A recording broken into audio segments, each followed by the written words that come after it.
Yeah, so we are all set now. My warm welcome to all of you. This is the 229th welcome of our program. Uh, I got an old friend today uh, on the very important topic, how to critically appraise a systematic review and meta-analysis. We all read journal articles. We should know which one is which. So Dr. Partha will try to make us understand that. Everyone will be on the mute mode. The panelists can unmute themselves. Questions are invited in the chat box. The meeting is being recorded and it will be put on the YouTube for later viewing. So now my next slide, please. My pleasure in handing over the session to our chairperson, Professor Dr. Tufan Pati sir.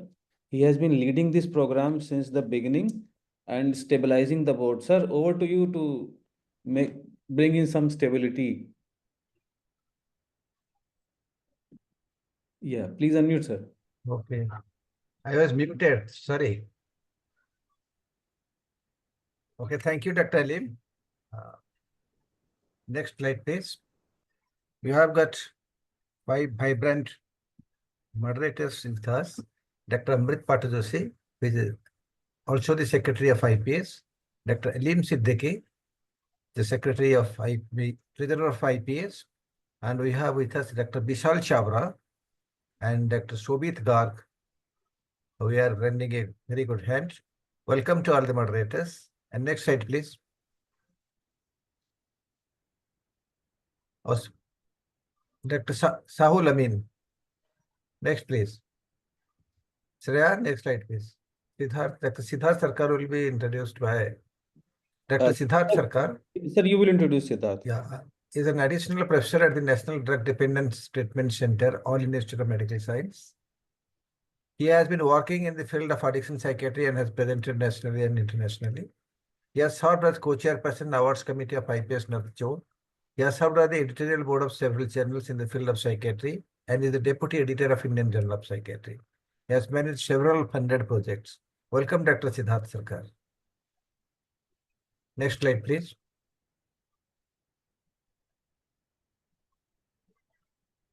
Next slide, please. Shreya. Dr. Sahul Amin.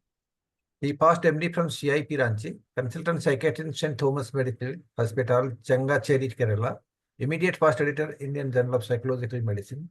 Associate editor, Indian Journal of Psychiatry. Co-editor of the book, A Primer of Research Publication and Presentation. Now to the second edition. Chairman Research Capacity Building Committee, IPS South Zone. 65 publications, 895 citations, and H index of 12 according to Google Scholar. Wrote more than 200 mental health articles in Malayalam periodicals. Wrote the e-book and a companion to Fierce Psychopathology. Awarded the Certificate of Excellence for the Best Guest Presentation at the Annual National Conference of Indian Association of Private Psychiatry in 2013. He is Direct Council Member of IPS. Welcome, Dr. Sahul. Thank you, sir. With this, I hand over the meeting to the chairpersons. Please introduce our speaker, Dr. Partha Haldar, as well as introduce the topic. Over to you, the chairpersons. Good evening, everyone. Dr. Partha Haldar is the right person to speak to us today evening about this topic. He is an alumnus of GSVI Medical College, Kanpur, and Alim, as rightly said, they are batchmates of MBBS. And he did MD Community Medicine from AIMS, New Delhi. And he has done a course in molecular epidemiology from Erasmus Medical Center, Netherlands. And also he had done business analytics from IIM Bangalore. So he has like background in diverse fields. His areas of interest include advanced epidemiology, evidence-based medicine, implementation research, and healthcare analytics. Currently, he is the additional professor of community medicine in AIMS, New Delhi. So most of us are clinicians here, and many a time we are stuck when we are have a certain kind of patients. For example, a patient has QT prolongation, which antipsychotic I should use. But now my patient is on a certain molecule and becomes pregnant. Whether I should continue that or stop it, how safe it is and all. And in such situations, we usually turn to the literature. Many of us may follow evidence-based medicine, but most of us do follow evidence-based medicine. So all of you know that in the evidence triangle, the systematic reviews and meta-analysis come at the top. So, but it is not that easy. Like many of us may not have the time or the skills to assess each and every RCT available, each and every study available to see whether they are applicable to our population, whether they are of sufficient methodological rigor and all. So we usually depend on systematic revision meta-analysis, but even there we have to exercise some caution because it is like that garbage in garbage out kind of thing. If you don't know what is the quality of the studies, how comprehensively the authors have done the literature search, and how they properly they have done the quality assessment and all, without that we will not be able to rely on the findings or use that in our clinical practice. And I would even go to say that like we are trained in how to read an ECG, how to read an EEG and all. Likewise, we should be trained on how to read a forest plot, how to read a funnel plot, how to check a prisma chart and all. They should be given the same kind of importance. And I'm sure that Dr. Partha will give us all such kind of skills in his presentation. Over to you, Dr. Siddharth. Thank you very much. And let me welcome Dr. Partha from our community medicine department. He's a wonderful wonderful subject expert, and he's into meta-analysis. In fact, we had discussions on this that he has led meta-analysis in many other diverse clinical fields also. So we will have his expertise today, and I'm sure will be enriched quite a lot. And he's a very affable teacher also, for our students. So let me invite Dr. Partha to share his presentation, please. So thank you so much, Dr. Siddharth, and thanks to all the chairpersons and the dignitaries for inviting me today for this important event. I've shared my slides. I hope they're all visible. Yes, all okay. And as I understand, I'm not able to see any hands raised or anything right now. And I understand that the questions will be asked at the end of my talk. Yes, absolutely. You present, and then we will have around 20 minutes to have all the questions from the participants. Okay. Many of the questions will be put in the chat box also. So we'll take the chat box question first probably, and then take the questions if others want to speak. So I will request Dr. Siddharth to have a look at the chat, and just in case you think that something is very pressing, you can just stop me and I can address it right there. So absolutely. But we'll have you for me. 35 minutes to 40 minutes to speak, right? Yeah, I hope that's okay. Yeah, that's perfectly fine. Fine. So this particular talk, Dr. Aleem and I had discussed 2 weeks back about talking about the critical appraisal, basically on how to read a paper on systematic review and meta-analysis. And I understand that there may be various group of people who may have already done some systematic review and meta-analysis and have some experience with that. And at the same time, there may be some of the colleagues who are planning to start a systematic review and meta-analysis.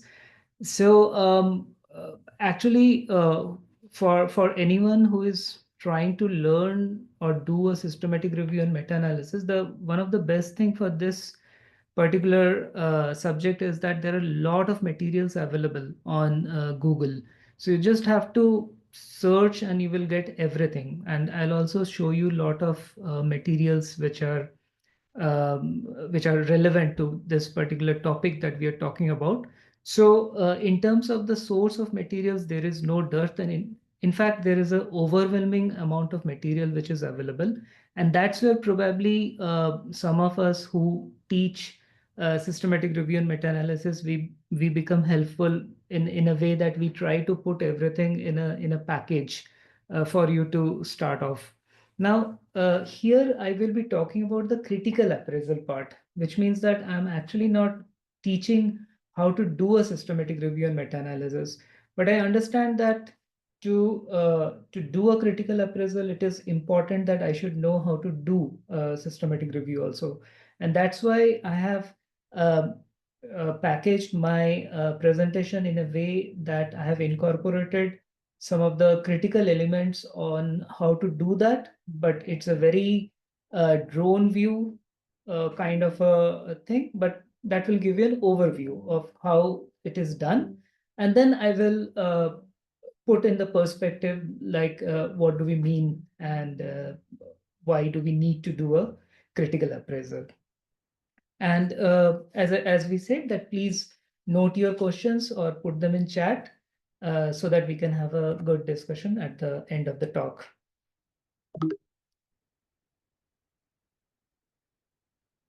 So this is a chart which is known as a forest plot.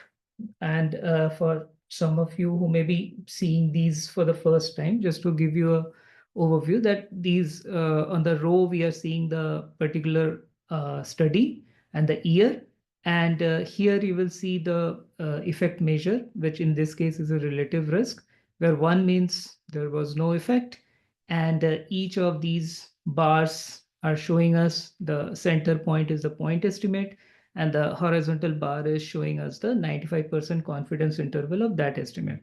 So here we are seeing a lot of studies from 1967 all the way up to 1997, which are showing us that what was the effect of having beta blocker, in the trials to see that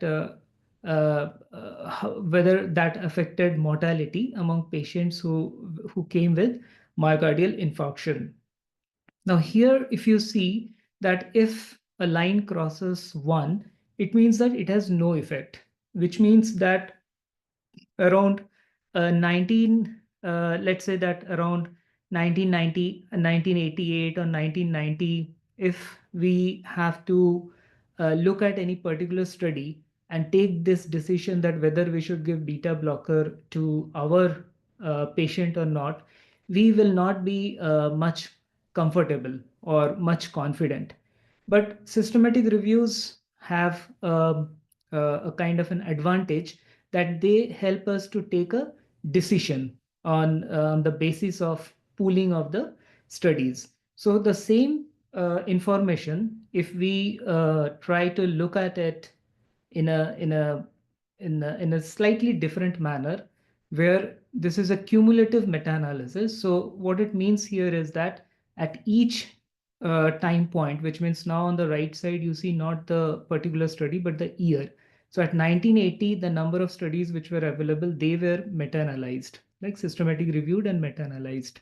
And like 1982, how many studies were, the number of studies that were available were meta-analyzed. And that's how we see that the effect which was there, which was not clearly visible till 1997 in the previous slide, is visible almost around 1981. So almost like 17 years or 16 years before this came into the practice. So which means that a timely systematic review can help us immensely in understanding and trying to understand a particular direction of an effect, and that information can be used to update the guidelines, change the practice, right? And also enhance the precision of any pooled estimate that we are getting. And that also helps immensely in timely introduction of effective treatments. Like in the previous slide that you saw, that although beta blockers came into existence as 1997, but from 1980s itself, the effect was evident by a cumulative meta-analysis. And they also help in undertaking promising future research questions, because once we do the systematic review, we come up with a lot of issues around that, which are related to the heterogeneity of the findings that we have. And then we focus upon like what additional things could have been done. But does that mean that every systematic review and meta-analysis which is there, which is published in a particular topic that I'm reading, that all of them are practice defining, which means that I can just go into the abstract or the result section of that particular systematic review, look at the forest plot, and just take the result which is there and try to update my practice? Is it possible? It is not possible, because what we are seeing increasingly is there is an exponential rise in the number of the systematic reviews which are being published over a period of time. And we are seeing that it has been to some extent, it has been taken up as a kind of a relatively easier kind of a research where people need not do a primary research and take the articles which are there, and kind of like suffices the publication needs of the academic people. And because of the kind of sub methodology, there becomes a lacuna in the overall conduct of these systematic reviews, and they lead to the questionable quality in which they have been done. That in turn leads to the results which become questionable, and the overall interpretation of that and the use of that information. Especially nowadays, also with the advent of so many uh, journals which are sort of like open source, where one can pay and publish. We see a lot of such systematic reviews, because I personally do review. As a reviewer, I review almost on an average like 3 to 4 systematic reviews every week from across the journals, because now I have close to 25 systematic reviews which are published across various subjects. And that's why I also get the reviews from there, and I see like I can make out the quality of those systematic reviews which come from the so-called open source journals. So which means that it's very critical for us as academicians to be able to read and critically appraise the result of a systematic review. It is same the way we would critically appraise a randomized control trial, or a case control study, or a cohort study, which means that as academicians, we say that we are not going to take this result on a face value, but we are going to check it against the possible errors, and then we would take the result, uh, adjusting for any biases are there, or any confounding, or any precision issues. For systematic reviews, there are certain specific issues that we need to take into account. And I would like to tell you here that they are not very difficult. So just be with me, and you will see that they are actually very simple to do. So when I'm doing a systematic review, when I'm reading a systematic review and meta-analysis, the question becomes that where should I focus upon, right? So is it like I can just look at the abstract, or should I just look at the forest plot, or at the conclusion only? Because or should I look at all of them together? So where should I look at critically? And that's what we are going to discuss upon.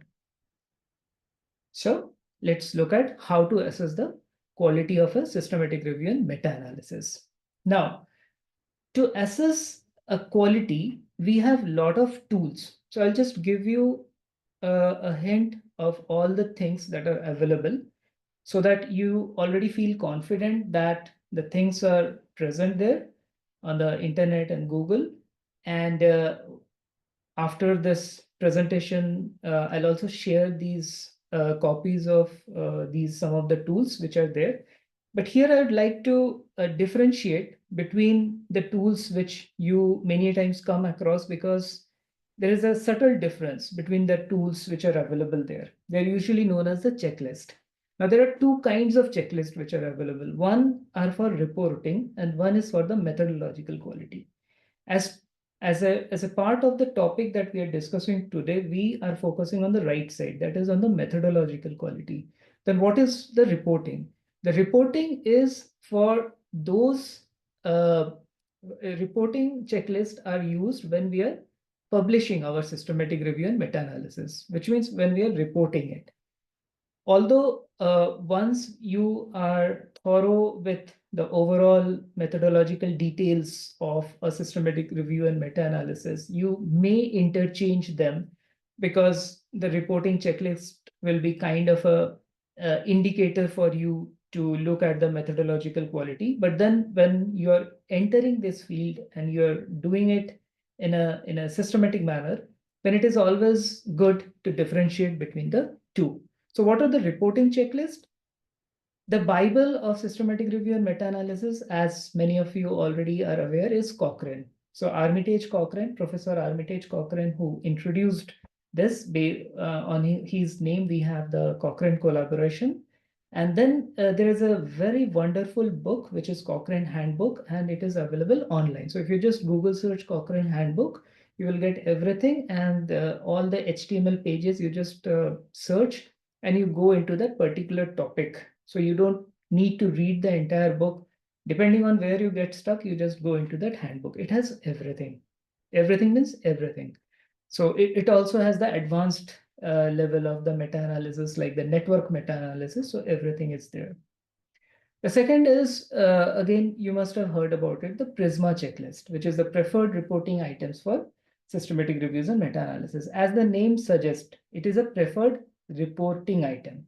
So PRISMA, we should not use PRISMA to do a quality assessment of a systematic review, but we should use it to ensure that if we have done a systematic review, while we are reporting it to while we are publishing it, submitting it for publication to the journal, we are supposed to use this checklist and say that, yes, we have done all the steps, and this checklist actually goes as a supplementary material. Then there is another interesting similar checklist called the quorum, which is quality of reporting and meta-analysis, and a specific one for observational studies, because as you know that the systematic reviews, initially they originated for the RCTs, but later on got adapted for observational studies, diagnostic studies, and the many other kind of studies. So one, the MOOS is for specifically observational studies. For methodological quality, that is the checklist that we are supposed to take help of for appraisal, they are the AMSTER. So AMSTER is the measurement tool to assess systematic reviews. So AMSTER originally came in the year 2007, which was more tuned for a randomized control trial. And then AMSTER 2 came in 2017, relatively recent, and it has the components for observational studies as well, which means right now, if you are using an appraisal tool, you should be using AMSTER 2, which can be used for both RCTs as well as observational studies, which means systematic reviews of RCTs and systematic reviews of observational studies. Then there is a sign checklist and a grade framework. So grade, I'm just mentioning grade here because grade, we do grading of the evidence at the end of the systematic review to grade the level of the evidence, and it requires a completely, focused discussion on it, on how to enter the information, interpret the information, and generate the outcome. And it is used as one of the figures in the systematic reviews. For the last like 6-7 systematic reviews that we are publishing, we are continuously doing this grade framework also. And then there is another one, which is the risk of bias assessment tool for systematic reviews. So, but for practical purposes, we will focus on, you can focus on the AMSTER 2. So that is the term for today's checklist. If you just want to note one term, that will be AMSTER 2. Right, and then there are this critical appraisal skills program. If you go to this website, CASP, then here you will see not only for systematic reviews, but there are also for any study design. So there are two good websites. One is equator.org and one is this for CASP, where you get a very detailed appraisal checklist for all kind of study designs, whatever you want. The JBI is another one, which is the Joanna Briggs Institute. Similarly, there is one for Newcastle, Ottawa also. So those are the other kind of things. So I'm not going into the detail, but they are the one which people use depending on their comfort level and taste. Just a note of caution here that we are discussing the regular systematic reviews and meta-analysis, but we are not discussing right now the critical appraisal of any individual patient level data meta-analysis or a network meta-analysis or scoping reviews, which are not actually systematic reviews, or diagnostic test reviews, because for them there are different checklists. Okay, so now before I introduce you the critical appraisal points of a systematic review, I will introduce you in a very nutshell that what are the steps which are there in conducting the systematic review and meta-analysis. So this is in fact one slide. I always summarize that what are the steps that we need to do a systematic review. So the first thing is that we require a question. And this particular point is so important that this defines systematic review. In fact, there are two things that define systematic review um, away from a narrative review. That one is that a systematic review has a specific research question, and the format of the question I'll just come in a while. And the second thing is that we do a risk of bias assessment for all the included studies. So these are the 2 points which differ. So if somebody says, what is the difference between a narrative review and a systematic review? So we'll say that a systematic review has a specific research question. That kind of a research question in a specific format is absent in a narrative review. Then if somebody asks what is the difference between scoping review and a systematic review, then we'll say that scoping review also has a research question, which is not as specific as in a systematic review. But another major difference between scoping review and systematic review is that we do not do a risk of bias assessment in scoping review, but we do that in a systematic review, right? So they are the 2 major points. Now, after the research question, the second point is we need to do a search. The search for the primary studies needs to be comprehensive. And again, I have one slide to tell you about that. The search terms ideally originate from the component of the research question. And that's why the research question is important. After that, as I said, we do the risk of bias assessment, and we also talk about the details of the studies that we have excluded. Then we plan a systematic data extraction. We take the data, we see if that data can be pooled statistically, which is the meta-analysis. If it cannot be pooled statistically, then we just describe it. So it is a systematic review with no meta-analysis. If we are doing the meta-analysis, we do a forest plot and we interpret the results.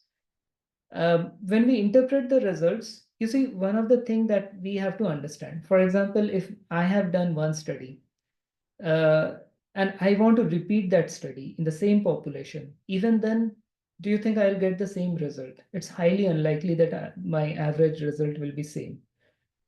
Which means that when we are trying to pool the results from across countries, populations done by different investigators, with different definitions, different operational definitions, different tools to measure the biological markers, etc. All these things are going to introduce differences, right? So the having a differences is not something unusual. Having a difference is part and parcel of systematic review and meta-analysis.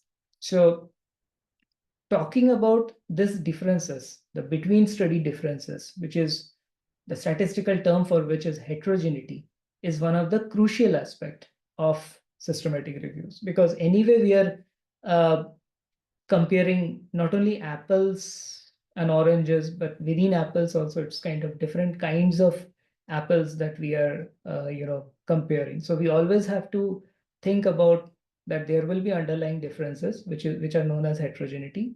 So we have to talk about how much heterogeneity is there, and there are certain levels, like beyond this much heterogeneity you probably do not even mix the results.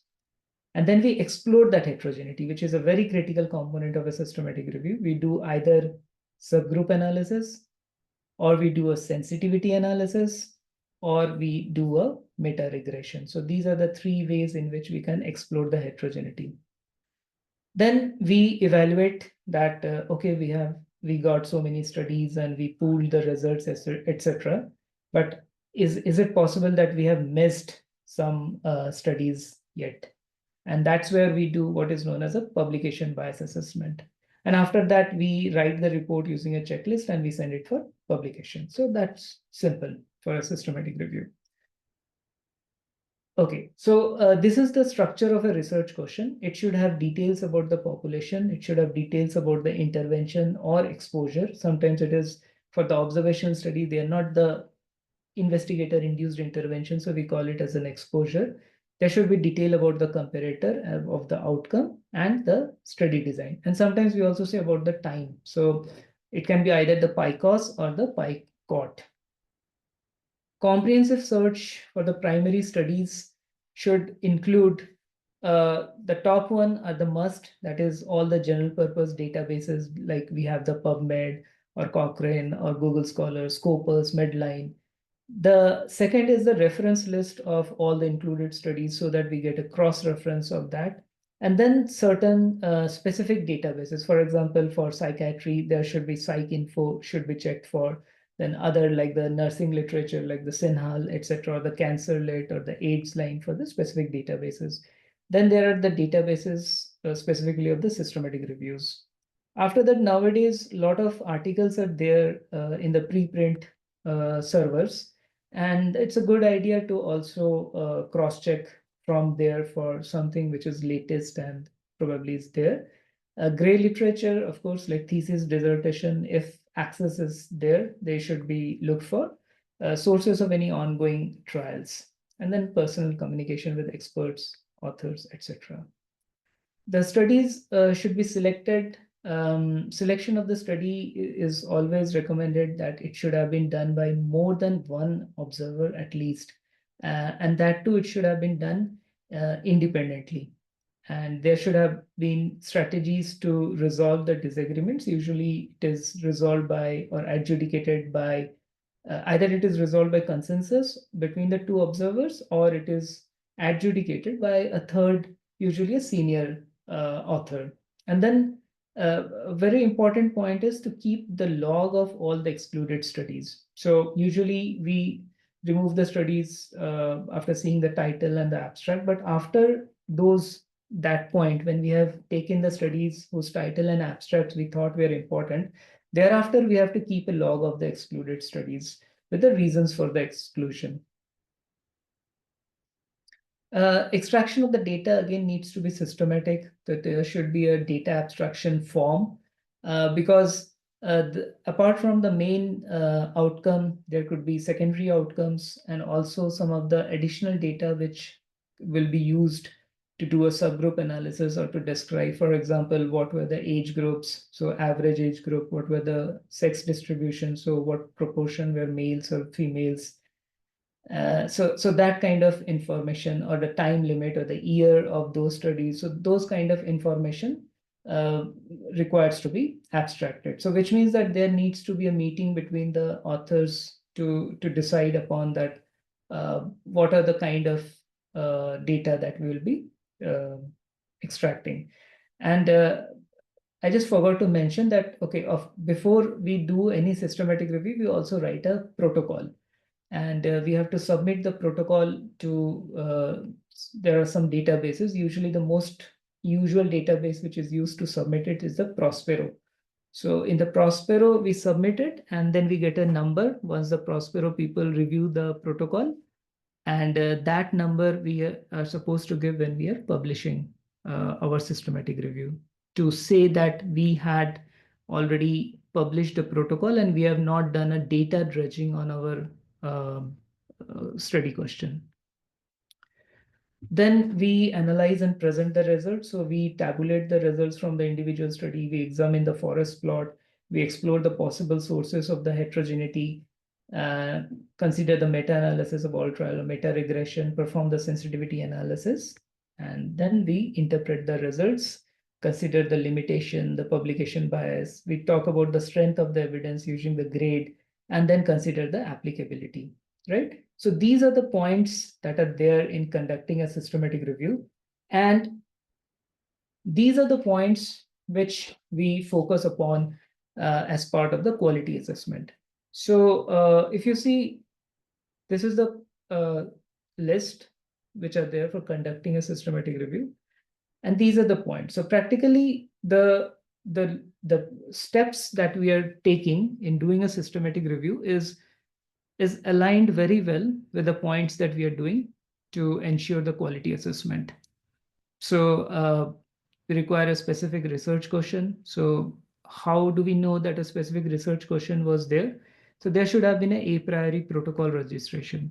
So whenever we are doing a critical assessment of a systematic review, we look at the Prospero registered number, which is given in the abstract, and we search that number in the Prospero database, and we get the protocol for that systematic review, and we can cross-check everything from there.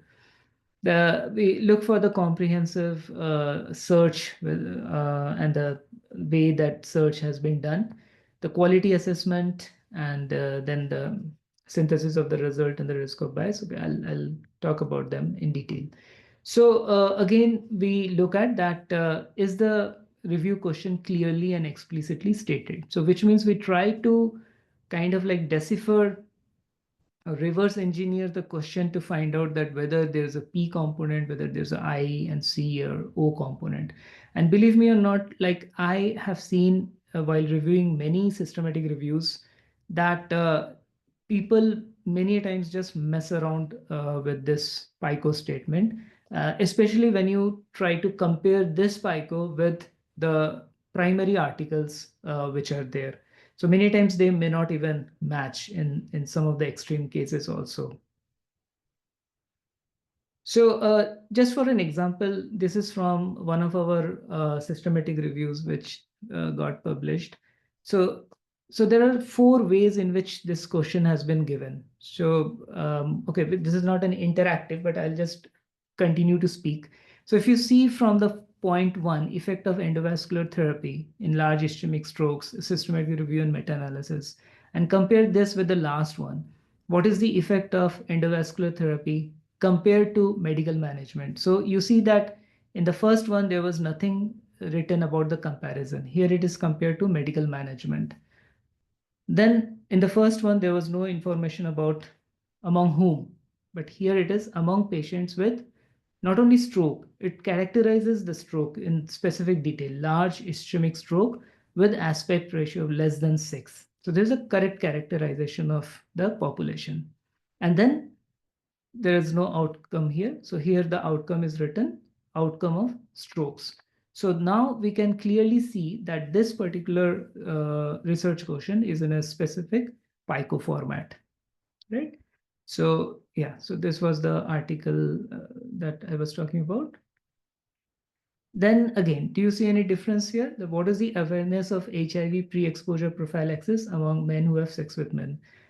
Again, this is from one of our study that we have done, awareness. So we can break it down into the PICO format in terms of the population among HIV negative MSM.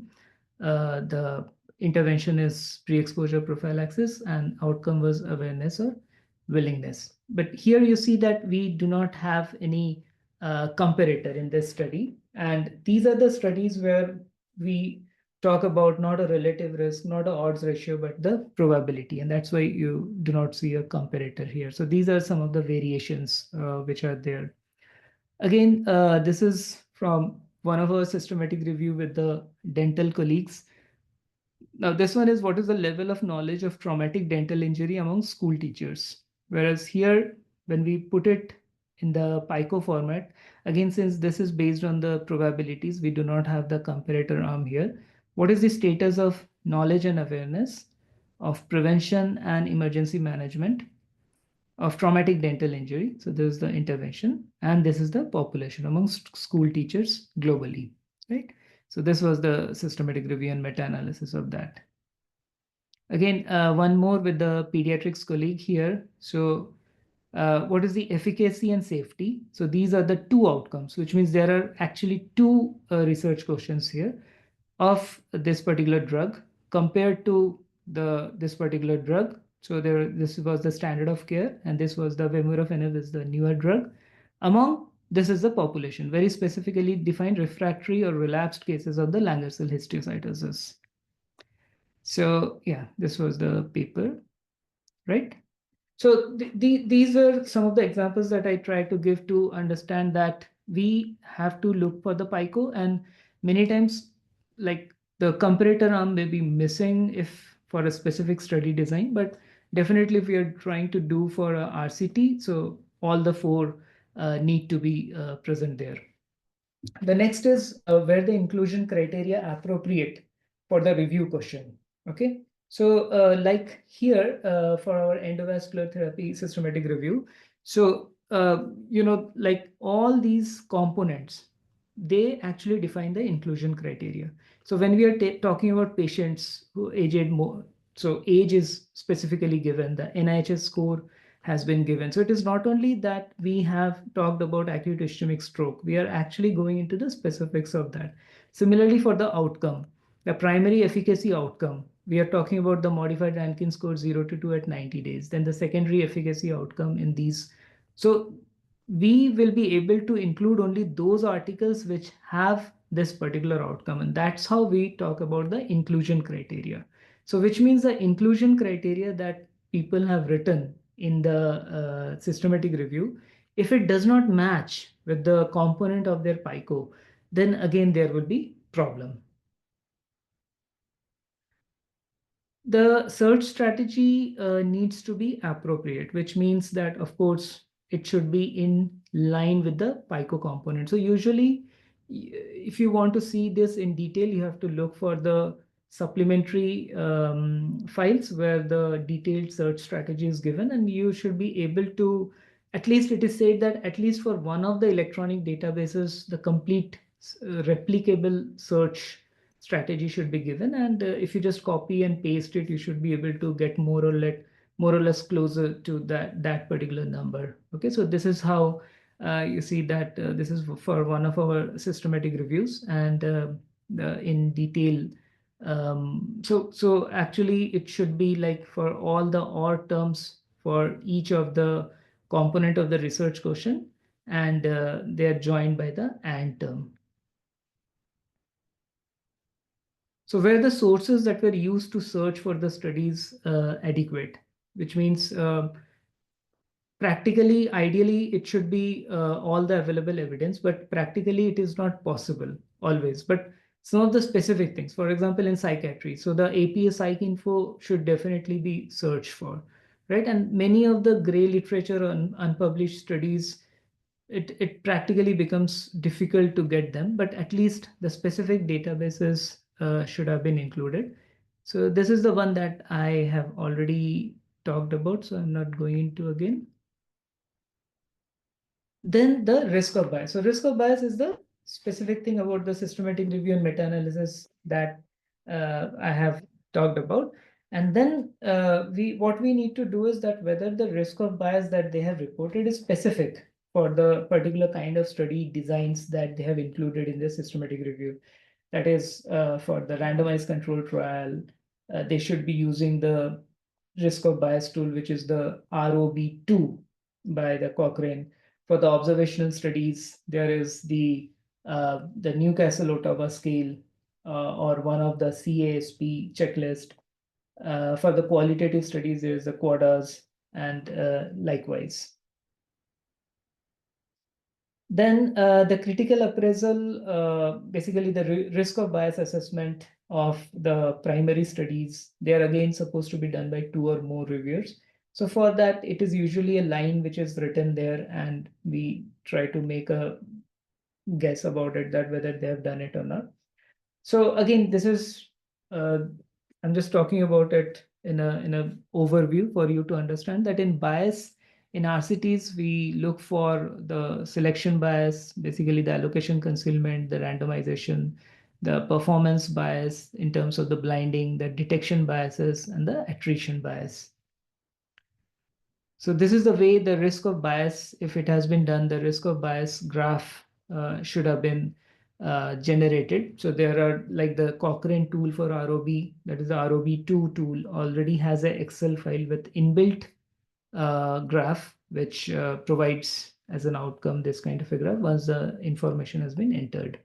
So we usually look for whether this has been given or not. So quality assessment of observational studies mainly under the three headings: the selection, biases, comparability, and the outcome.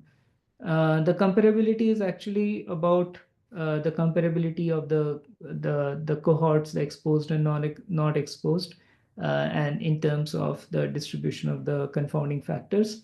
About the outcome, whether the assessment of the outcome was uniform or not. So all those details. So I'm not going into the details because they're part of the risk of bias assessment.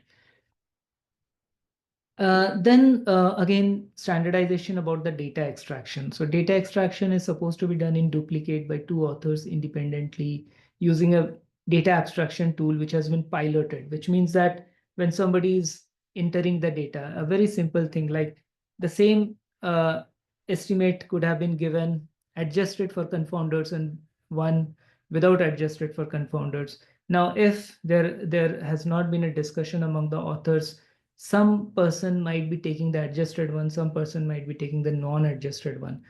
But as a recommendation, it is always said that the adjusted, the average estimate adjusted for the confounder should be taken. So those kind of piloting should always be done. So this is how like a data structure looks like.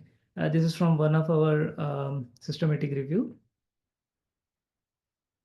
And then once the results have been done and the results are being presented, the first step that we look for is the Prisma flow diagram. And if this Prisma flow diagram is not there in any of the articles that we get for review, immediately we just return it back because nothing can be done further without this. And at this stage, the full text articles, after getting the full text articles which have been excluded, these reasons are very important and they must be defined here in detail.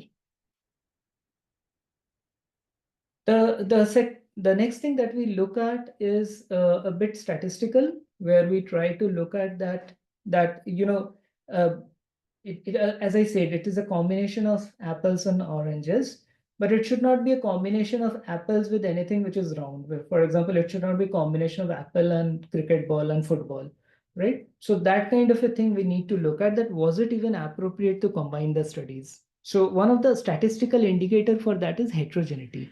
And the measure for that is I-square. So when we look at a forest plot, we look at the I-square value, and we look at the number which is there. And if it is more than 50%, then we are at an alert level.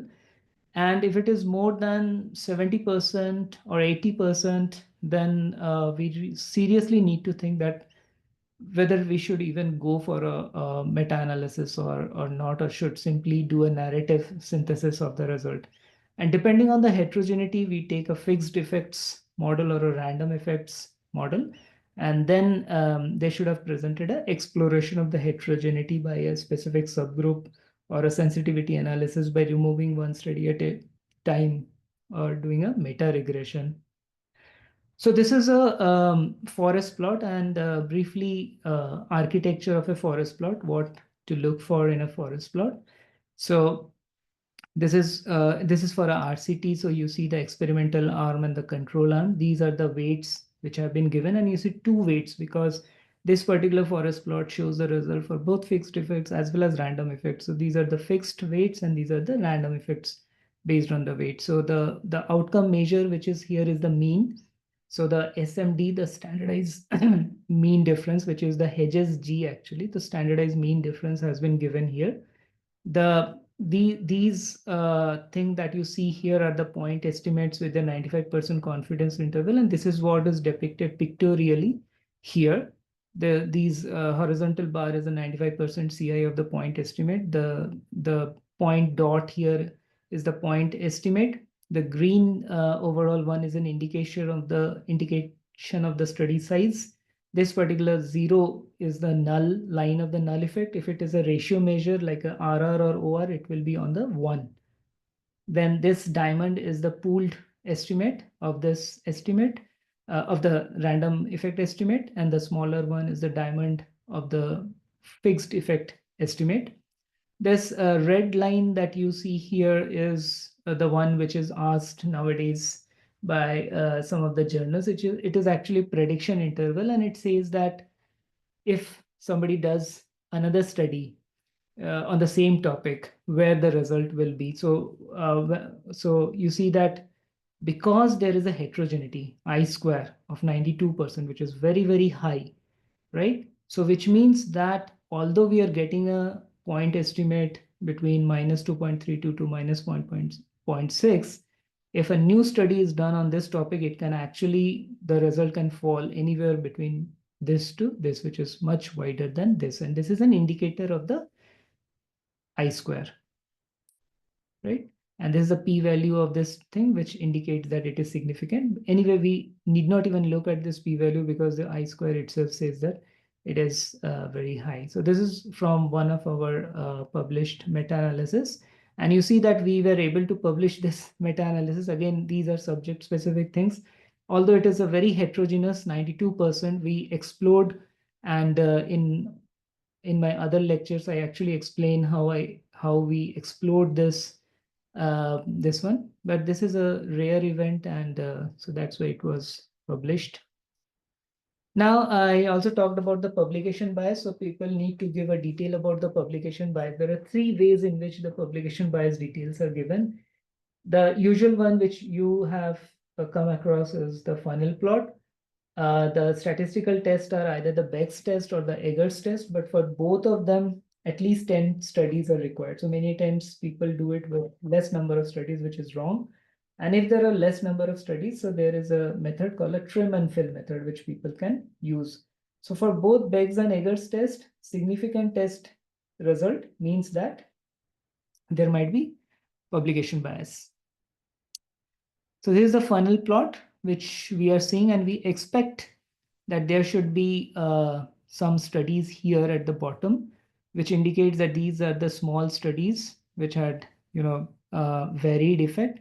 And if this part is missing, which means that there are probably publication bias is present. So here we will say that yes, publication bias was present. And this is another example which indicates which should not be done with 4 studies only. There is no point of doing this if there are less than 10 studies for a funnel plot to plot. And for such kind of things, where there are lesser number of studies, a trim and fill method can be also done. So you see that this part is empty, where you see these squares which have come up, which show that probably these were the studies which are missing. So it's a statistical procedure which talks about this. And then finally, where recommendation for the policy and practice which were done, whether they were supported by the reported data or not. Many times people do something and they talk about something in the last paragraph. So again, that's an indicator that it's a mismatch. Okay. So I now conclude my presentation, and the resources are definitely Cochrane Handbook should be your go-to book. Then Prisma for the SRMA manuscript submission. Prisma P is for the protocol. If you're writing the protocol, the best thing is go to the Prospero website, search for your thing that you want to do, download it and read it, get an idea, or you can use the Prisma P checklist to understand how to write it. Risk of bias tool are available on the Cochrane website, on the Joanna Briggs Institute website, on the CASP website. And then for this particular thing, like how to review SRMA, you can refer to the AMSTER 2 checklist. And AMSTER 2 checklist, you can also use, if you want to publish a paper on, it's like review of systematic reviews. You have a topic that I want to review about this topic and how many systematic reviews have done and what they have found. So we want to review the systematic reviews and you want to synthesize that. Then also you can do a very wonderful publication by using this AMSTER 2 checklist and then getting the summary measure of that and showing it in a wonderful table. So I stop here.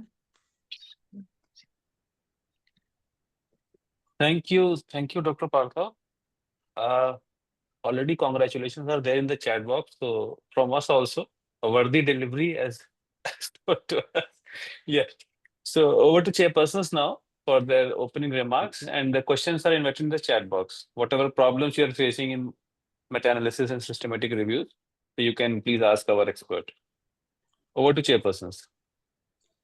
A very comprehensive, very lucid presentation. Thanks for that.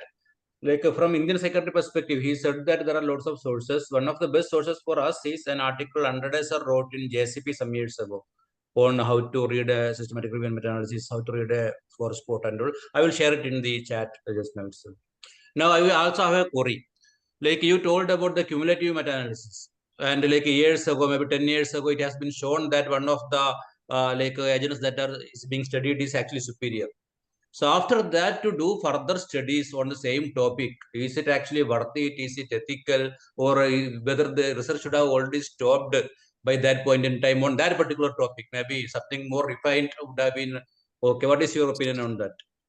Sir, for that particular one, basically it comes into the perspective of the type 1 and type 2 error, and there is a very sophisticated statistical mechanism to answer that, which is the trial sequential meta-analysis. So the trial sequential meta-analysis tells us that for a particular set of results that we are getting, because these are all dependent on the sample sizes. Once we are doing a meta-analysis, what we are doing, we say that we are increasing the precision at the cost of increasing the heterogeneity. Now, when we are increasing the precision, we are able to increase it because we are increasing the sample size. But then for a given expected estimate, we, like the way we calculate sample size, we will have one sample size. So for that given sample size, whether our present level of meta-analysis has reached up to that sample size or not. So this is known as required information size. Similarly, if I'm doing this for a kind of study where, let's say that beta blocker example, where the population are more or less similar because they are coming with MI, and let's say that the heterogeneity will be less. So the required information size will not differ based on the heterogeneity. So, but for some of the study questions where heterogeneity is very high, the required information size needs to be adjusted, which is known as Harris, the heterogeneity adjusted required information size.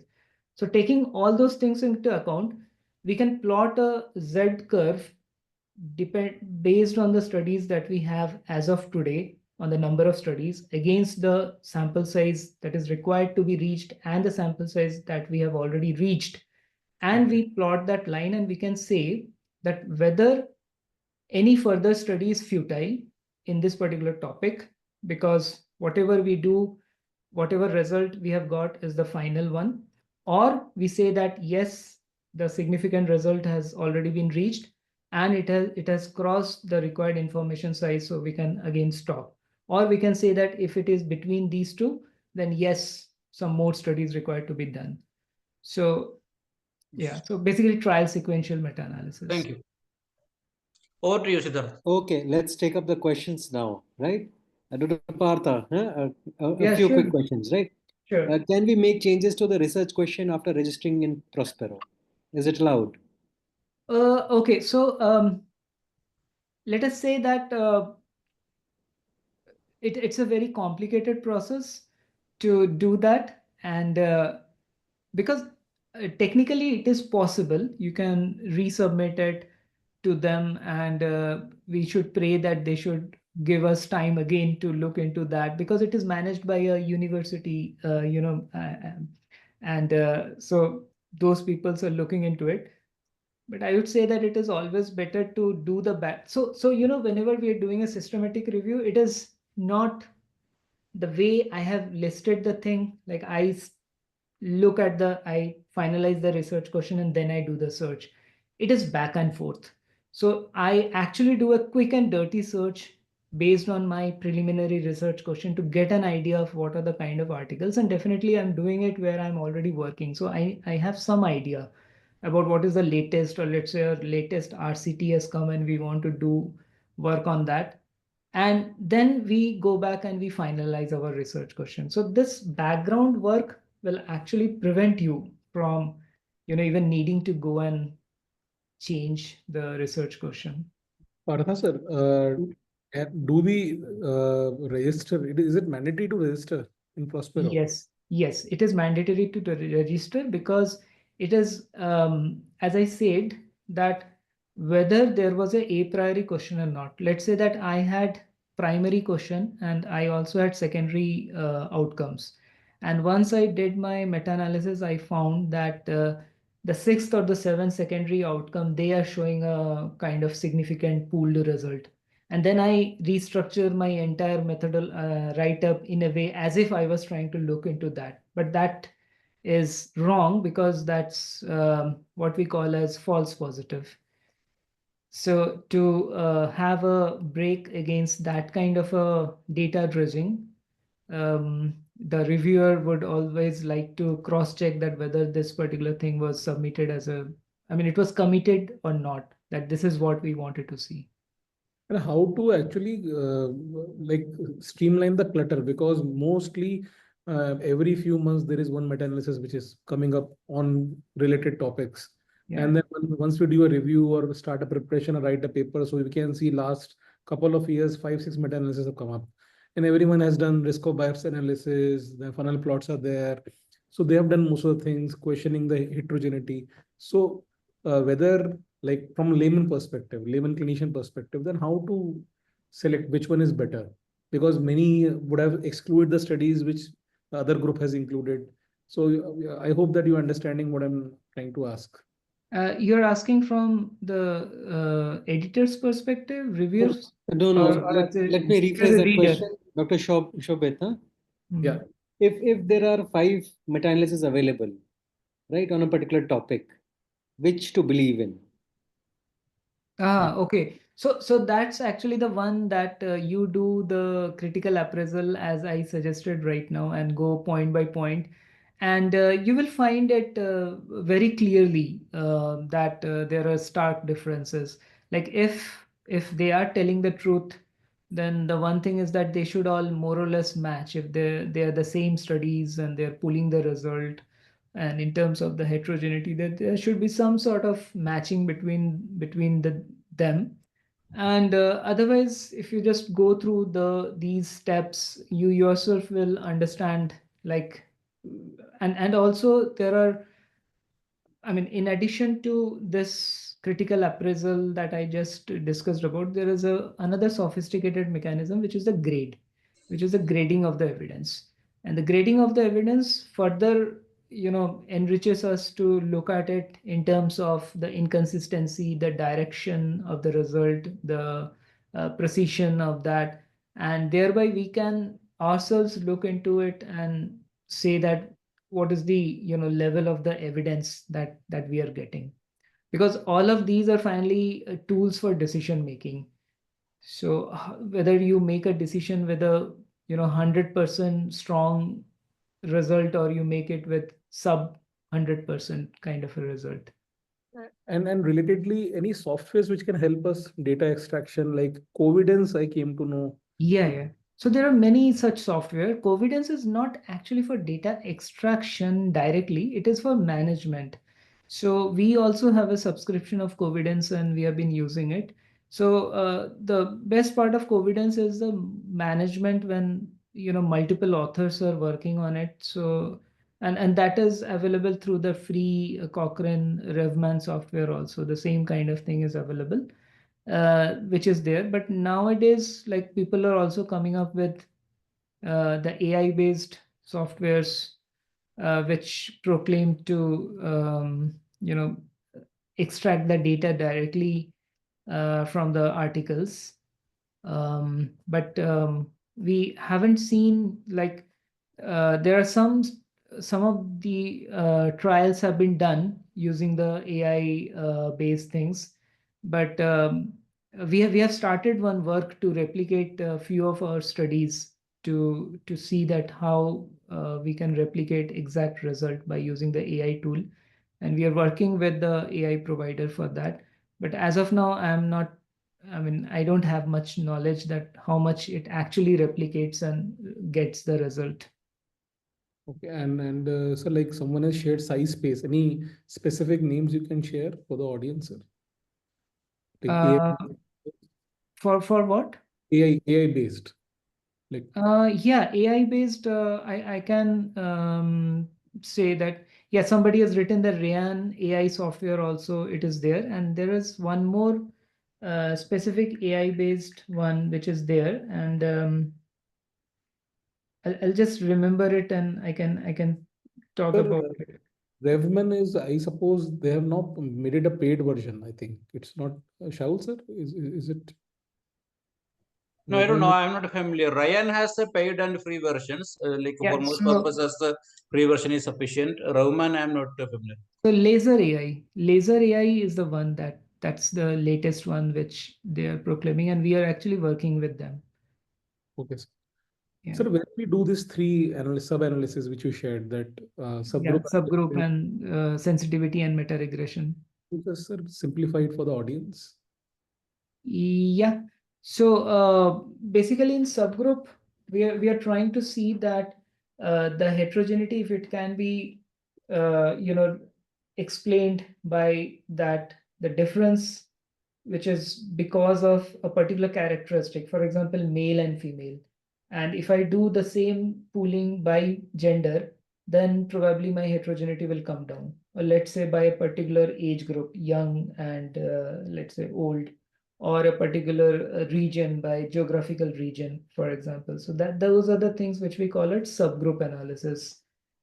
The sensitivity analysis is, you remember the one of the plots, the funnel plot that I showed, where there were only 4 dots and 2 dots were going away out of the triangle. So those are the examples which show that those 2 dots are actually outliers. And if we remove them, so we can remove 1 or 2 depending on a particular characteristic. Let's say that majority of the studies which are saying that we have done it among women have done it among general population women, but some of them have done the study only among pregnant women. And we have reason to believe that probably the pregnant women, in pregnant women, this might be different. So we can remove those studies among the pregnant women and then redo the analysis. So that will be considered as a sensitivity analysis. We can also do, so there are certain codes where we remove one study at a time and we plot the result every time. And we see that whether the I-square comes down if I remove a particular study. So that's how I know that this particular study was contributing majorly to the heterogeneity. And then the third is a meta regression. So if you, I mean, many of us, I mean, almost all of us have done regression or have read the regression at some point of time, where we have more than one covariate to adjust for, right? So here we are in a subgroup analysis, I can do the analysis one variable at a time. Like if I am doing age, then I cannot do with sex. But if I have information on age and sex and region and let's say one more variable, I can take all of them together, provided I have information on them. I can then take all of them together and I can do a regression. It's like a usual regression. But then the point here is that we need to have a minimum set of studies, because as we know, roughly speaking, for any regression analysis, for each variable, we need a minimum of 10 events. So otherwise, the meta regression, that's why, is not very much in use till such time that we have so many number of studies. So that those are the three different ways to explore heterogeneity. Thank you very much for explaining these terms very lucidly. Thank you, Dr. Shobit, for pointing these questions. Let's take a few rapid fire questions, because we are pressed for time as well. If some articles are not available to us, can we still do the meta-analysis? Yeah, of course, because How do we explain? yeah, because it all depends on the subject matter that you're looking into. And let's say that there are restriction on language and you're not able to Let me rephrase the question. No, someone Uh, starts to do a systematic review, and some of the articles are behind a paywall or not available, not accessible, very old, in a library, not digitized. Is it okay to omit them? Yeah, because those are the things like many times you will see in some of the Prisma flowchart figure 1 that people have noted them as full text not available. Thank you. That was one of the questions that had come. And then let's see a couple of more questions. Okay. So in what cases meta-analysis is not applicable or possible with systematic review? When to just stop at systematic review and not do a meta-analysis? Okay, so one of the straightforward thing is that if you do not have the data, Okay. because if I am saying that I want to pool odds ratios, I need to have the odds ratios. If I am saying that I need to pool the probabilities, I need to have that. And if it is not there, so for example, this is the kind of thing which we are seeing nowadays, because I am working with the Center for Integrative Medicine also, which is working on like anything related to yoga. So now when we are doing some systematic reviews related to that, we see that let's say recently we were doing one on yoga and fertility. So there is a whether the conception has happened or not, or so it is or like a follicle stimulating hormone kind of a measure. So it is given in mean, somewhere it is in proportion, and somewhere it is just not given. So in those kind when of the data things, is not forthcoming or it is very heterogeneous. yes. So if it is like, if it is between OR and RR, I can convert. There are mathematical things to convert. But if it is not present at all in 2 or 3 studies, or they are just descriptive, Right.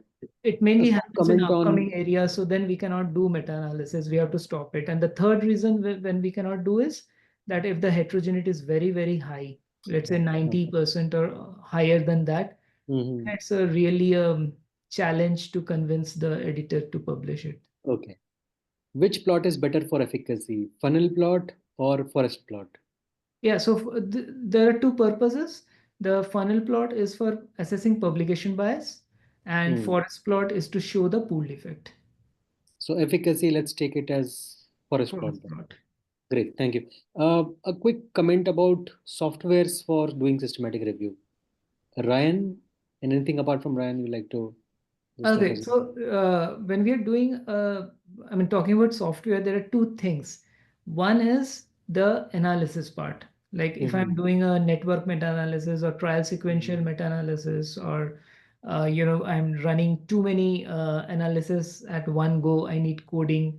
So then the point is, do I use data or I use R? So those are the kind of questions related to the analysis part. The second component is the management part. Extracting the information from the article, managing the article, too many authors, more than 2-3 authors working together, selecting the articles. There comes another kind of like the softwares for managing it. We have been using Covidence as of now. Yeah. And so let me just end this question by stating that the software will depend upon what the purpose of the software is, right? And there are variety of software. Is that acceptable, Dr. Partha? Is that okay? Yeah, of course. And let's see like how laser AI or some other AI are coming up and how the field will change, of course. Okay. Sorry, I'm going a little, quick, questions and answer sessions because there are so many questions. One question about, is there a method or quality assessment or reporting for development and validation of instrument systematic review and meta-analysis? For example, there are different. For Yes. development scales, it's there. Yes. Is there a method for the can be systematic checked in the review? equator.org. You can search in equator.org. It's there. Okay. Thank you, Dr. Parth. Then could you share your PPT? Is one of the questions. Yeah, of course. I'll send Very to kind of Dr. Alim. Very, very kind of you, Dr. Partha. Yeah. If you want, I can put it in the chat right now. If you can, that will be quite helpful to the audience here.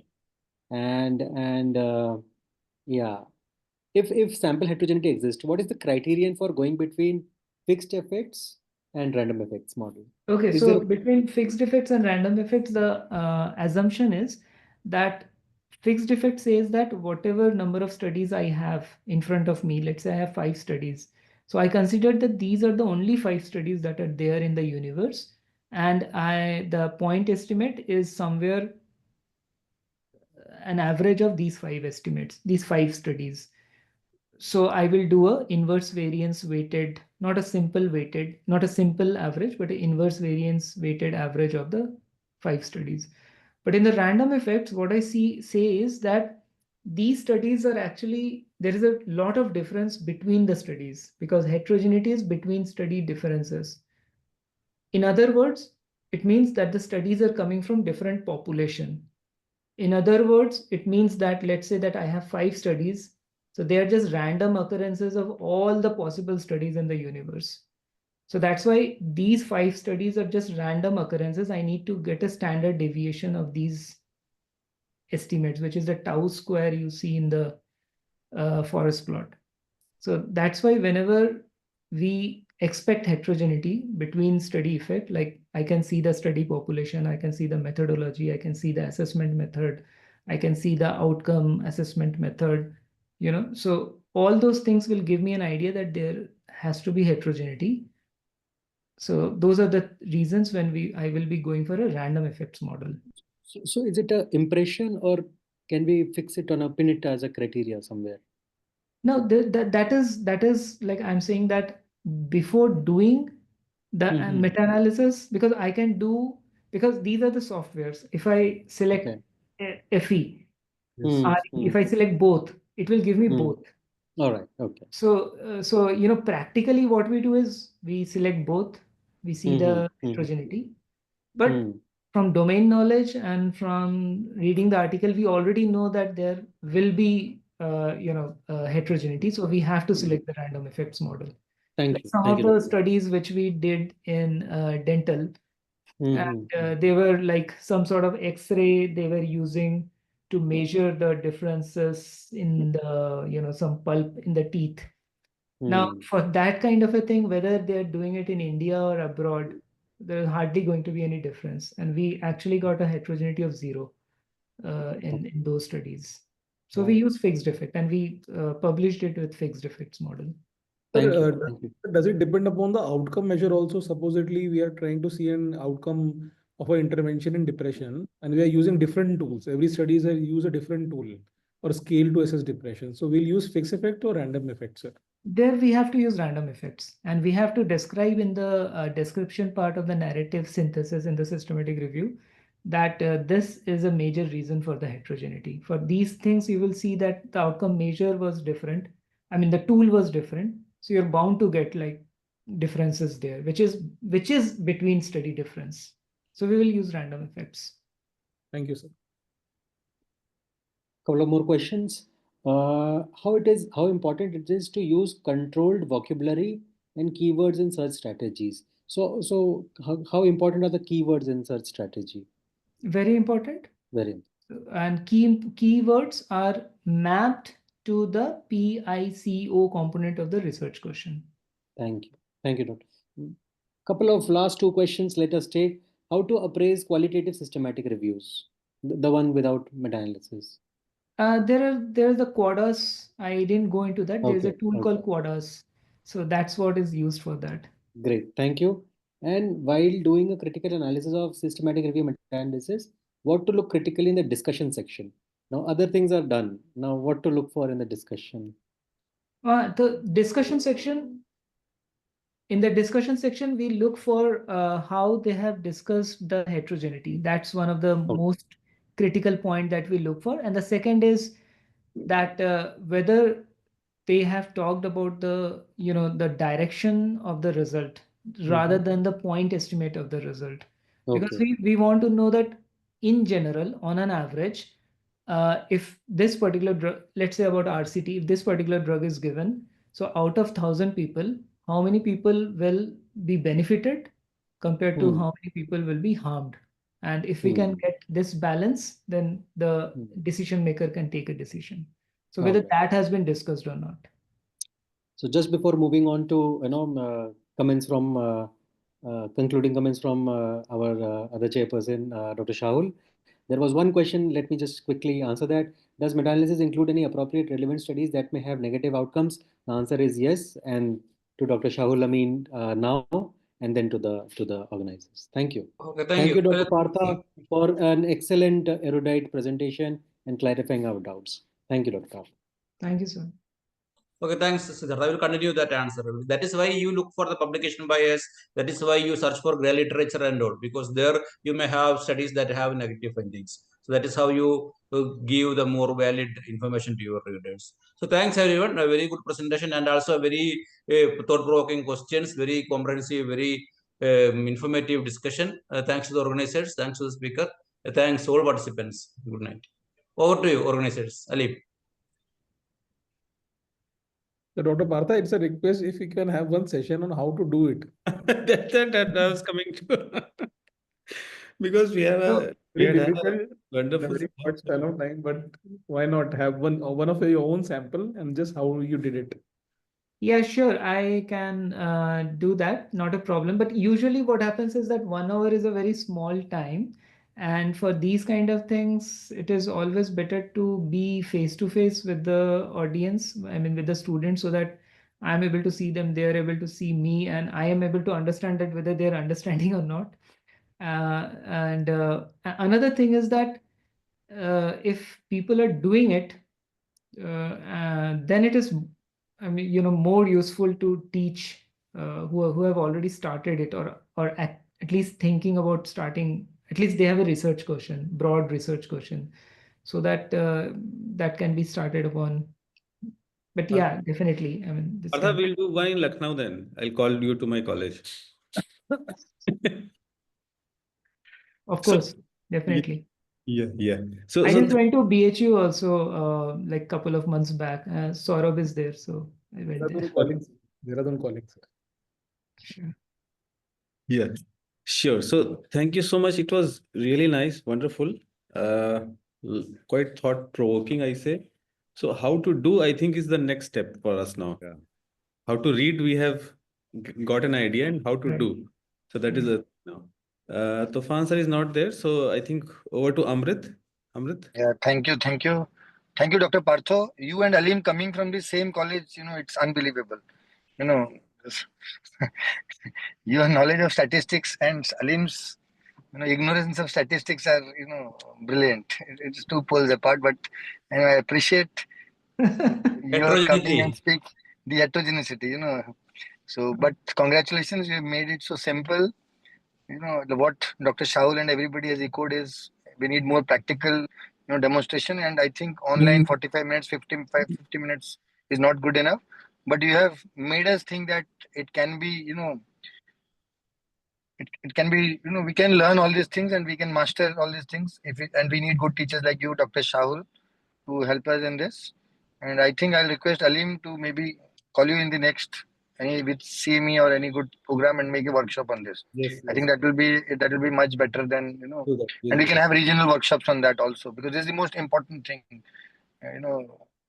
So thank you again. Thank you, Dr. Siddharth, for taking up all the questions and in a very efficient manner, and not allowing Alim to get in and ask Super some of efficient. his questions. Thank you, Dr. Shahul. And Thank you, Dr. just to Shobit. add to because whenever I take the workshop, I have a hands-on. So I also train on the Stata or one of these softwares for them to generate their forest plot. And it is really delighting to see when people have their first forest plots on their laptops. So Great, Dr. Partho. We will Dr. be Haldar, congratulations. squeezing you. I was little out answering phone for a patient of mine admitted and in critical state. Just I took 10 minutes off. And I am there. I was there. And compliments, hats up to Dr. Partho. With one really needs a workshop. Congratulations. Thank you. thank you. Thank you. We had more than, today is a India-Bangladesh match, so everybody is watching India. In spite of that, we had more than 160, 170 with a peak of 130. And I think that is great because it's a very, very core topic. It's not everybody's cup of tea, but the majority who wanted to have coffee today with Dr. Partho. So thank you so much. Thank you. Thank you, Alim, again, that you Thanks, brought such a everybody. brilliant speaker. Good night. Thank you, Torrent, and thank you to all our audience. Thank We'll you. see you again, Dr. Partho. Yes. Thank you. Good Sure. night. Thank you, Good Dr. night. Partho. Good night. Thank you. Thank you. Thank you. Good night. Good night. Thank you, Bye. Partha. Very nice. Very nice. Wonderful. Okay. Thank you. Ending the meeting now. Yeah. Thank you. Bye.